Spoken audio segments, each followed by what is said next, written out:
नमस्कार, news point लेकर हाजिर हूं मैं राजीव। दोस्तों, ईरान पर हमला करने के बावजूद अमेरिका और इजराइल का मकसद पूरा नहीं हुआ, तो अब ईरान के साथ साथ ये दोनों देश दूसरे देशों से या तो अपनी दोस्ती तोड़ रहे हैं या फिर नए सिरे से दुश्मनी कर रहे हैं। खासकर रूस और चीन, ये दोनों शक्तिशाली देश अब अमेरिका के सामने तनकर खड़े हो गए हैं और ईरान के हक में आवाज उठा रहे हैं।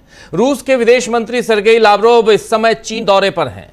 चीन गए हुए हैं रूस के विदेश मंत्री सर्गेई लावरोव, जहां उन्होंने ईरान के परमाणु कार्यक्रम पर बोलते हुए कहा कि अंतर्राष्ट्रीय परमाणु ऊर्जा एजेंसी ने कभी यह दर्ज नहीं किया कि ईरान का यूरेनियम संवर्धन सैन्य उद्देश्यों के लिए हो रहा है। इसीलिए रूस किसी भी ऐसे समझौते को स्वीकार करेगा जो तेहरान के हितों के अनुरूप हो।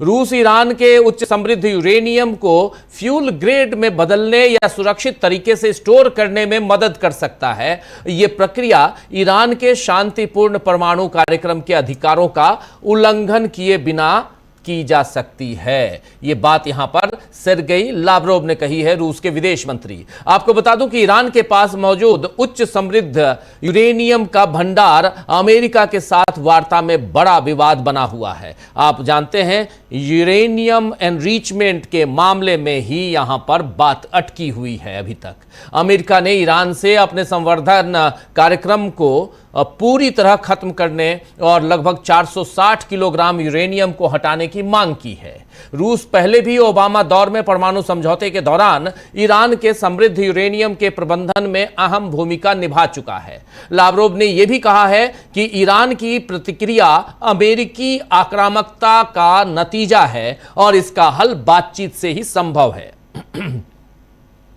चीन दौरे के दौरान लावरोव ने कहा कि खाड़ी के अरब देश भी मानते हैं कि अगर अमेरिका की ओर से आक्रामक कदम नहीं उठाए जाते तो ईरान हॉर्मुज स्ट्रेट को बंद करने की स्थिति में नहीं आता। लावरोव ने अमेरिका से अपील की कि वो पश्चिम एशिया में अपनी आक्रामक नीति को रोके, क्योंकि इससे उसके सहयोगी देशों को भी नुकसान हो रहा है। इधर चीन भी ईरान की किस तरह मदद कर रहा है, इसका बड़ा खुलासा फाइनेंशियल टाइम्स ने किया है। जी हां, अमेरिकी अखबार, ब्रिटिश अखबार फाइनेंशियल टाइम्स, मेनली ब्रिटिश अखबार कह सकते हैं, फाइनेंशियल टाइम्स ने इसका खुलासा किया है। एफटी यानी फाइनेंशियल टाइम्स की रिपोर्ट में कहा गया है कि अमेरिकी ठिकानों को निशाना बनाने के लिए ईरान ने एक चीनी जासूसी सैटेलाइट इस्तेमाल किया, जिसे उसने 2024 में गुपचुप तरीके से खरीदा था। ईरानी सेना के लीक हुए दस्तावेजों का हवाला देते हुए रिपोर्ट में कहा गया है कि TEE-01B सैटेलाइट, जिसे चीनी कंपनी अर्थ आई कंपनी ने बनाया है और लॉन्च किया था, उसे इस्लामिक रिवॉल्यूशनरी गार्ड कोर की एरोस्पेस फोर्स ने 2024 के आखिर में चीन से अंतरिक्ष में लॉन्च किए जाने के बाद हासिल किया था। अखबार ने टाइम स्टैम्प्ड कोऑर्डिनेट लिस्ट यानी सैटेलाइट तस्वीरों और ऑर्बिटल विश्लेषण का हवाला देते हुए बताया है कि ईरानी सैन्य कमांडरों ने सैटेलाइट को अमेरिका के प्रमुख सैन्य ठिकानों पर नजर रखने का निर्देश दिया था। हालांकि चीन ने इन आरोपों को खारिज करते हुए इसे भ्रामक बताया है। फाइनेंशियल टाइम्स की रिपोर्ट है ये। वहीं अमेरिकी राष्ट्रपति डोनाल्ड ट्रंप ने चेतावनी दी है कि अगर चीन ईरान को सैन्य सहायता देता है तो उसे गंभीर परिणामों का सामना करना पड़ सकता है। यह डोनाल्ड ट्रंप की चेतावनी है, धमकी है कि अगर चीन ईरान को सैन्य सहायता देता है तो उसे गंभीर परिणामों का सामना करना पड़ सकता है। वैसे चीन अमेरिका की हॉर्मुज पर नाकेबंदी को लेकर भी काफी नाराज है और यूरोप के देश भी अब अमेरिका को अलग थलग कर चुके हैं। यूरोप के देश हॉर्मुज की सुरक्षा के लिए एक नया समूह बनाने की योजना पर गुपचुप तरीके से काम कर रहे हैं और ट्रंप को इससे दूर रखने का ही प्लान है। अहम बात यह है कि इस योजना से जहां एक तरफ अमेरिका को दूर रखने की बात कही गई है, तो वहीं संकेत मिले हैं कि इसे लागू करने के लिए ईरान और ओमान जैसे क्षेत्रीय देशों के साथ तालमेल को भी जरूरी माना जा रहा है। फ्रांस के राष्ट्रपति इमैनुअल मैक्रों ने हाल ही में एक बयान में कहा है कि इस मिशन में वो देश शामिल नहीं होंगे जो इस संघर्ष का हिस्सा रहे हैं। उन्होंने जोर देकर कहा कि यह एक अंतर्राष्ट्रीय प्रयास होगा, कोशिश होगी जो जंग में शामिल पक्षों के साथ नहीं किया जा सकता। जो पक्ष जंग में शामिल हैं उनके साथ ये कोशिश नहीं की जा सकती, ये अलग से हम कोशिश कर रहे हैं। जर्मनी ने भी इसमें दिलचस्पी दिखाई है। अब इस योजना को लागू करने के लिए इस हफ्ते मैक्रो और ब्रिटेन के प्रधानमंत्री कीर स्टारमर कई देशों के साथ एक बैठक भी कर सकते हैं, जिसमें इस योजना पर चर्चा होगी। इस बैठक में अमेरिका को शामिल नहीं किया जाएगा, वहीं चीन और भारत को बुलावा भेजा जाएगा, ऐसी खबर भी है। इस योजना के 3 मुख्य उद्देश्य हैं। पहला उद्देश्य कि इस रास्ते में फंसे जहाजों को सुरक्षित निकालना, दूसरा कि समुद्र में बिछाई गई बारूदी सुरंगों को साफ करना, और तीसरा जंग के बाद भी जहाजों की सुरक्षा के लिए निगरानी और सुरक्षा व्यवस्था बनाए रखना। इसके अलावा योजना के तहत बारूदी सुरंगों को हटाना सबसे बड़ी चुनौती मानी जा रही है। यानी दुनिया में नए पावर सेंटर तैयार हो चुके हैं और इसमें ट्रंप और नेतन्याहू के लिए कोई जगह नहीं दिख रही है। इन बयानों से, इन बातों से आपको समझ में आ रही होगी। अमेरिका इससे पहले इतना अलग थलग कभी नहीं दिखाई दिया जितना ट्रंप ने उसे बना दिया है। ट्रंप ने जिस तरह पोप पर हमले किए, उसमें भी दुनिया के कैथोलिक ईसाई समुदाय में नाराजगी देखी जा रही है। इटली ने तो खुलकर ट्रंप से दूरी बना ली है, क्योंकि ईरान पर हमले के बाद ट्रंप ने जिस तरह पोप लियो द 14 पर हमला बोला, वो मेलोनी और इटली की संसद को बर्दाश्त नहीं हुआ और उन्होंने ट्रंप की आलोचना की, जिसमें विपक्ष ने उनका साथ दिया। वहीं अब ट्रंप ने कहा है कि अमेरिका और इटली के संबंध पहले जैसे नहीं रहे।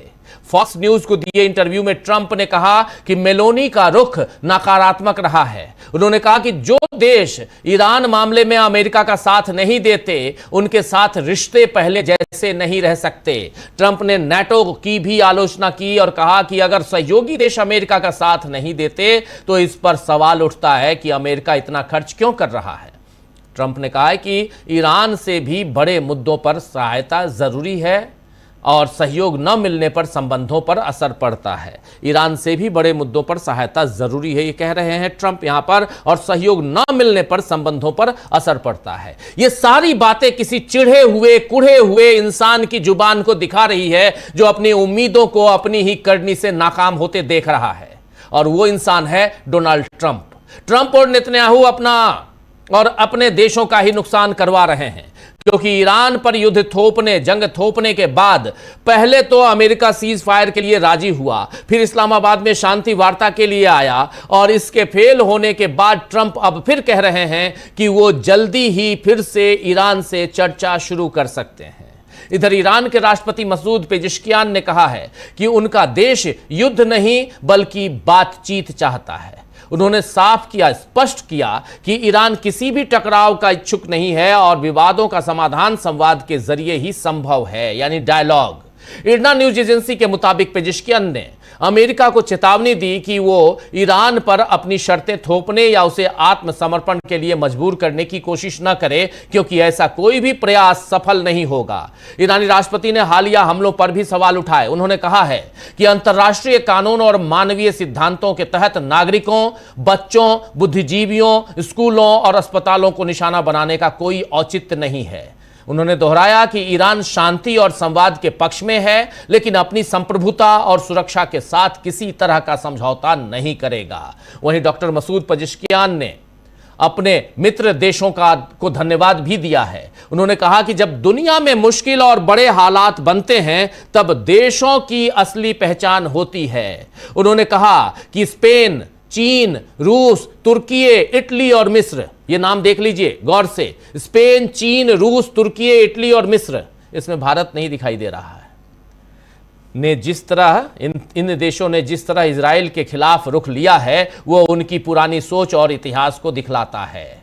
ये बात साफ साफ यहां कही है पेजिशकियान ने, यानी ईरान ने साफ साफ यहां इस लिस्ट में, अपने दोस्तों की लिस्ट में भारत का नाम नहीं रखा है। ये गौर फरमाने वाली बात है। तो ईरान ने अपने दोस्तों और दुश्मनों की अच्छे से शिनाख्त कर ली है, लेकिन ट्रंप इस मामले में चूक गए हैं और ईरान पर उनकी सोच भी बार बार बदल रही है। परमाणु हथियार खत्म करने के नाम पर छेड़ी गई लड़ाई होर्मुज बंद करने के पावर तक पहुंच गई, यानी होर्मुज पर किसका हक होगा यहां तक पहुंच गई, और ट्रंप अब भी नहीं समझ पा रहे हैं कि उन्हें आगे करना क्या है। वाशिंगटन पोस्ट का कहना है कि अमेरिका आने वाले दिनों में पश्चिम एशिया में, यानी जो उनके लिए अमेरिका के लिए मध्य पूर्व है, सेंट्रल एशिया है, इस मिडिल ईस्ट है, उसमें हजारों सैनिकों को भेजने की योजना बना रहा है। यह जानकारी अखबार ने अधिकारियों के हवाले से दी है और माना जा रहा है कि यह कदम ट्रंप प्रशासन ने ईरान पर दबाव बढ़ाने और समझौते तक पहुंचाने की कोशिश के रूप में उठा रहा है।